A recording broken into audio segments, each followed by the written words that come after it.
I was diagnosed with two different kinds of diseases. My first one was an LCH, or Langerhans cell histiocytosis, when I was 17 months old. So they believe that the treatments for that caused a true cancer, which was an astrocytoma. An astrocytoma is a brain cancer that I'm not sure if you can still see the scar. It's devastating. I mean, there's no way that you can express exactly how that feels. When he was about 14 months old, he developed a knot on the back of his head that wasn't related to any fall or injury. He's got allergies and a lazy eye, that's what we were told. We took him to a local emergency room where they did a CT scan and told us that he had a tumor behind that eye. I mean, that's devastating news to hear when you're in an emergency room. We had several nurses stick their heads in and say, "Don't leave him here, take him to St. Jude." I didn't actually know what was going on. I was just told I was gonna go up there for an MRI. We packed everything up, drove to Memphis, pulled into Le Bonheur at 7 a.m., walked in, they started doing scans. Said he lit up like a Christmas tree when they did scans. Had a disease on just about every bone in his body. It's called Langerhans cell histiocytosis. It's a disease of the immune system that the cells just kind of go haywire and start attacking the bones and eating through, good, healthy tissue. He did chemo for about 6 months. After the 6-month mark, he went on just a maintenance. 3 or 4 months later, he relapsed, started him on another round of chemo, had to get more aggressive with the chemotherapy. And finally, after about 2 years, he was declared disease-free. Then, just through regular yearly scans, when he was 6 years old, they told us that he had a growth that they didn't know what it was. And they came back with a definitive grade 2 tumor. Grade 3 and 4, they treat with more radiation. Grade 1 and 2, they just watch. So we watched it, did scans every 6 months, and after 5 years, they declared him disease-free. I was first diagnosed with cancer in December of 2020. I came home from cheer and I had a lump on my throat, and I thought maybe it was like a bruise from practice, maybe I got hit or something. After going to the doctor and getting a biopsy done, I found out that it was a stage 1 thyroid cancer, and I had to get my whole thyroid removed. The C word, very scary, especially when you have a 14-year-old, 8th grade, and you never want to hear that, and especially I don't think you want to hear that when your child is attached to cancer. And so it was very overwhelming and very scary. Thyroid cancer is very, very rare, and especially in children. So we had the surgery and they diagnosed stage 1, and she had the surgery and it was removed, and we thought we were good. The second time I was diagnosed with cancer in May of 2021, it was the end of my 8th grade year. My stomach was feeling weird, and I came to my mom and I was like, "Mom, I think something's wrong with my stomach." And so we went to the emergency room, and after getting a bunch of tests done, and they came to me and they were saying that I had a large mass in my stomach connected to my left ovary. My 8th grade graduation was the next week, and I was feeling upset, I was crying. We discovered that she needs to have another surgery, and they remove a 15-pound tumor from my daughter's abdomen that was connected to her ovary. We learned about St. Jude because our pediatrician's like, "Carrie, you need the very best place, and the very best place is St. Jude." Well, I'd always heard of St. Jude because me and my family, we'd always donated throughout the years. And when I heard I was going there, I was thinking, "Oh, this is scary, this is gonna be different." But when I got there, and it was just, everything's colorful, it's great there, and everyone looks happy, and all the nurses look happy to be there, and they tell you how much they love their job, and it really shows.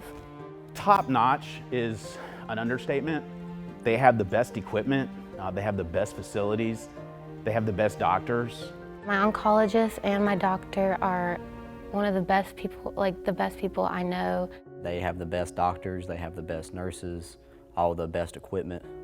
They love the children, and it shows. One nurse was the only nurse that he would let access his port. He just hated it. Every time he went to the medicine room, he screamed and bawled. If he had medicine treatment that week and she was not on shift that day, she would come in on her off day to actually access him. And that's all she did. She clocked in, accessed him, and left because she was the only one that he would let touch her.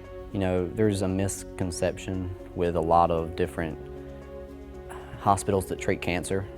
St. Jude, you don't have to pay for anything. They actually will pay for, you know, all expenses. You know, gas, whether you go up there in a plane, all that kind of stuff. You know, it's completely free for all the families, you know, because they got too much stress going on. We've never received a bill, and I tell everyone, it's just like the commercial. It's just like the commercial on TV. It is the real deal. It is the best place. I can't imagine how much it costs, you know, for the CT machines, the MRIs, just the staff, just the medicines. They give back to the community. They share it with everyone. Can we take an extra vial of blood when we're doing Allie's labs? Yes, of course. I mean, that's going to help other children, other families. My daughter only has one ovary left, and so they're paying for my daughter to have egg retrieval. They'll freeze her eggs for her until her 35th birthday. All of that is because of St. Jude. All of that is because that's something that we could not afford for our child. St. Jude is a company that, you know, needs as much help as it can get, especially with funding. I believe that Joy of Life is doing an excellent job of that. If you donate for St. Jude, it can help a lot of kids, not just me, but everybody there. I try to encourage everyone out there to give to St. Jude, to give to a foundation like Joy of Life, because you don't have to worry about where you're going to sleep at night, what you're going to eat, or, you know, the treatment or the cost or anything. St. Jude is going to take care of that for you. They've got resources for everything, whether you need some counseling, whether you need just relaxation. There's things to keep your mind up. They truly do not want you to have to think about anything other than the care of your child. That's it. That's their whole point. You feel like they're on the journey with you and that they're going to do everything possible for you and your child. If anybody gives to St. Jude's, you can rest assured that it's being put to good use, and they are doing some amazing things. Now I've been cancer-free for almost a year. I'm doing cheerleading at school and I do competitive cheerleading. I go back to St. Jude every 6 months now. It's great to show people like my story and how cancer changed my life. We're so proud of Allie and her cancer journey and where she's come from. She has a warrior spirit. She's gonna do it. I'm glad that I can be up here and I can be representing something like the Joy of Life. I'm extremely grateful. You know, hopefully I can spread an example to, you know, other childhood cancer patients. To see him now going to college, aspirations of, you know, becoming a nurse, becoming a nurse practitioner, a doctor. He's mentioned many times that he wants to go back and actually, you know, work at St. Jude in the research. So I mean, I couldn't be prouder of him. When you are thinking about your family members and you are faced with the likelihood that your child may have cancer, why would you not donate to St. Jude? St. Jude is the very best place.